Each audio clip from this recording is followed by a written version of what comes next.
Bezrat Hashem, le Zohar de ce matin. ויאמר משה אל אהרון, קח את המכתב וגומר, רבי חייא פתח, חמת מלך, מלאכי מוות, ואישך מכפרנה. Le pasuk qui dit que Moshe dit à Aaron, prends l'appel, mets l'encens et tourne dans le camp. Qu'est-ce qui est arrivé? Alors rien que pour expliquer, voilà dans le camp, il y avait l'histoire de Korach dans la paracha qui va contre Moshe Rabbeinu. La terre s'ouvre, Korach est avalé par la terre, lui et sa famille, à peu près 50 personnes. Après, il y avait le 250 hommes qui se sont fait brûler par l'encens qu'ils ont sacrifié.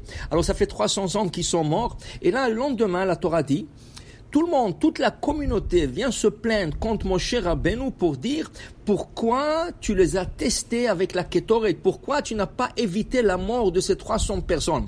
Mais comment, Ribbono Shel Olam, Korach, il est parti contre Moshe Rabbeinu, il a parlé Lashon Hara contre celui qui était sur le Sinaï 40 jours et 40 nuits, il a emmené la Torah. Qu'est-ce que Moshe Rabbeinu aurait pu faire? Il voulait sa place, il voulait la place de son frère, il voulait devenir le grand Kohen.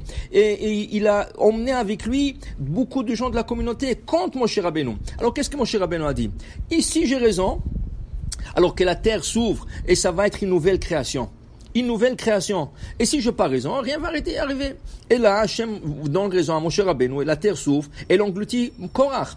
Mais la communauté, Am Israël, qu'est-ce qu'ils ont dit? Non, il fallait pas le dire comme ça, il fallait pardonner. Il y a toujours des gens comme ça. Il y a des gens qui attaquent des rabbins, il y a des gens qui sont contre les rabbins, et voilà, les gens toujours qui sont là en train de défendre. Chas v'shalom, c'est la Torah Kedosha. Ils n'ont pas le droit de le faire. Et il y a des conséquences aussi. Alors qu'est-ce qui arrive maintenant? Tous ceux qui sont pleins, il y a une épidémie qui s'est déclenchée, et Chas v'shalom, ils allaient tous mourir. Là, Moshe, là on peut comprendre le verset. Vayomer Moshe l'Aaron, kach et amarta vegomer. Il a dit, prends l'appel.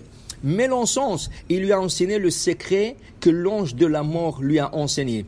On dit que quand Moshe est monté sur le Sinaï, quand il a reçu la Torah, juste avant de descendre, tous les malachim qui objectaient le don de la Torah, là ils ont vu qu'Hachem lui remet la Torah. Alors chaque malach, sans exception, il lui a confié un secret. Viens Malach HaMavet, il dit quel secret je vais te donner moi? Alors Malach HaMavet dit aussi moi j'ai un cadeau, j'ai un secret pour toi.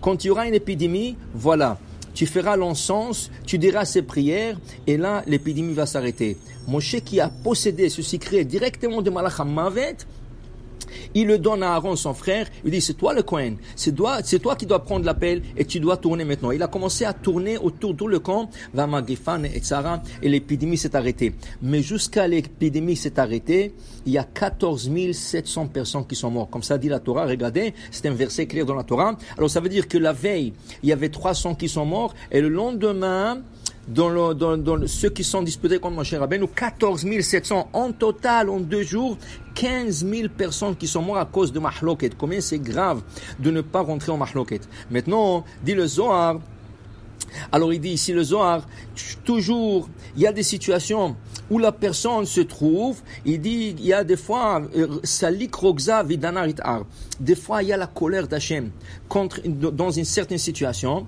et Chamat Melech Malachei Mavet, quand le roi se met en colère, c'est le Malachei Mavet, l'ange de la mort qui sort dans la ville.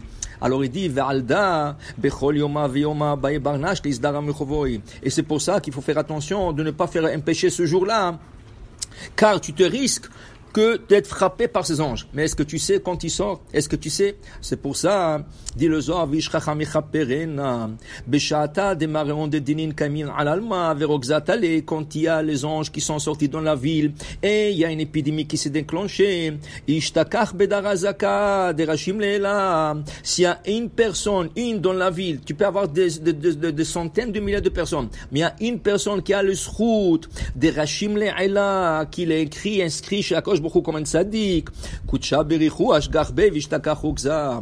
Akosh Baruch Hu regarde cet homme et il oublie sa colère et l'épidémie s'arrête. Dit le Zohar, dit Rabbi Chia, le Malka, ceci ressemble à un roi, dit Ragez Alavdoi, qui s'est mis en colère contre son esclave. Va sentir les me'abat bodina. Et voilà, il voulait le juger. Al deachi, entre-temps, al rechima de Malka. Il est venu quelqu'un que le roi aime beaucoup. Vekam kame, il était devant le roi en train de le parler. Qui vend de chama le Malka, itnaru un po. Et quand le roi l'a vu, et la face s'est éclairée, le colère elle est partie, et le roi a commencé à lui parler à cette personne. Et le roi avait le plaisir de discuter avec celui qu'il aime. Les bâtards, après cette conversation, Kadata sentira, quand celui qui devrait punir cette personne que le roi voulait punir, il a vu le roi en train de sourire, Istalik ve'azil velo avidina. Il est parti, il est sorti, il n'a rien fait, parce qu'il a vu que le roi est en bonne humeur. Ainsi, ou beginkar, vishracham ichaperena. Toujours il faut se coller au tzadikim, toujours il faut se coller au chachamim. Pourquoi? Parce que s'il y a un décret, quoi que ce soit, quand tu es à côté de ce gens-là, et Akadosh Baruch Hu, quand il leur parle, à travers la Torah, à travers leurs prières, à travers n'importe le quoi, Akadosh Baruch Hu est content avec ces personnes, sache que ça c'est une kapara. Et là, on a intérêt. Alors, Chaz Shalom, ne pas se trouver dans un endroit où il y a des rechaïm, où il y a des moqueurs, il y a des gens qui font rien du tout. Au contraire, toujours se trouver en place de tzadikim, en place de chachamim. Et quand tu te colles à eux, tu es sûr que le roi, an poi, il éclaire son visage, comme est écrit, Ya'er Adonai panav elecha vichuneka, il te donnera grâce et il te sauvera. Baruch Adonai le'olam. Amen ve amen.